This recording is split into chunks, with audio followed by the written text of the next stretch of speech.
Continuing my discussion on anxiety disorders, I would like to discuss obsessive-compulsive disorder and mention that for additional stories and strategies to help cope with stress, anxiety, depression, and relationship concerns, please take a look at my book, Life in the Past Lane, Learning How to Focus Forward, available on Amazon as an audiobook, ebook, and paperback. When someone brings up obsessive-compulsive disorder, usually people envision a person washing their hands over and over again, turning the lights on and off a certain number of times, or checking the stove to make sure it is off, and this being done to the point they miss out on living a normal life. In other words, to a point where it impairs their daily activities. Examples of impairing daily activities may be missing the bus or being late for school or work. Although definitely signs of obsessive-compulsive disorder, there is much more to a person and repetitious behaviors that most people are not aware of. This disorder is driven by anxiety and usually becomes apparent after a traumatic event or a great or unexpected loss in their life. Both children and adults develop obsessive-compulsive disorder, but children may not have the ability to realize the irrationality of the behavior. Those with this disorder may be obsessively clean, or may be hoarders, or they may repeat actions or count things.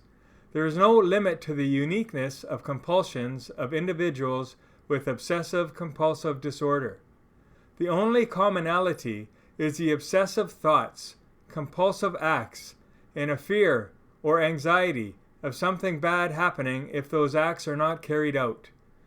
To be diagnosed with obsessive-compulsive disorder, it is not necessary to have both obsessions and compulsions, but for most sufferers, the behaviors go hand in hand. Obsessions are the fixation on thoughts that intrude into the mind of the sufferer.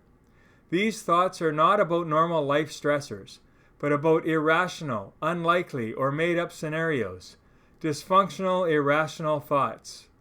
The thoughts are not under the control of the person with obsessive-compulsive disorder, and some thoughts may not go away without completing a certain act. These acts are called compulsions. The compulsions are rituals that will usually calm down the obsessive thoughts and allow the person to feel less fearful or anxious in the moment. Compulsions are not directly related to the anxiety or feared event. An example is a compulsion to tap each foot 5 times to make sure a close friend or relative does not get hurt while riding their bike. The rituals are very specific, and if interrupted or not done perfectly, will have to be repeated until it is correct. The time that it takes to deal with obsessions and/or compulsions will greatly interfere with life. For children with obsessive-compulsive disorder, the school day can be extremely difficult. Without the opportunity to complete rituals, or with the distraction of obsessions, the anxiety may make it difficult to function in school. Early treatment is very important for the success of the client.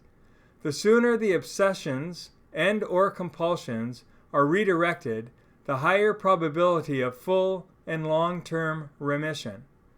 Treatment will consist of some talk therapy, but will likely also include experiential therapy. Experiential therapy allows the client to verbalize obsessions and analyze them to determine the cause. It will also allow the person to have the anxiety and fear without being allowed to perform the ritual to show that the feared event will not happen. The irrational relationship between the obsessions and compulsions to an unrelated event will eventually be broken. During therapy, the client will also learn relaxation techniques such as deep breathing, muscle relaxation, and visualization. At times, medication may be used to reduce the anxiety so that progress can be made. Some people may be resistant to therapy because of obsessions may make them feel more productive or in control. The family might enjoy the compulsion of one person to clean or save money. While these may be desirable traits, therapy can help the person reduce the behavior to acceptable levels. Overall, obsessive-compulsive disorder is very treatable, but motivation to change and intensive therapy is often required. For additional stories and strategies to help cope with stress, anxiety, depression, and relationship concerns, please take a look at my book, Life in the Past Lane, Learning How to Focus Forward, available on Amazon as an audiobook, ebook, and paperback.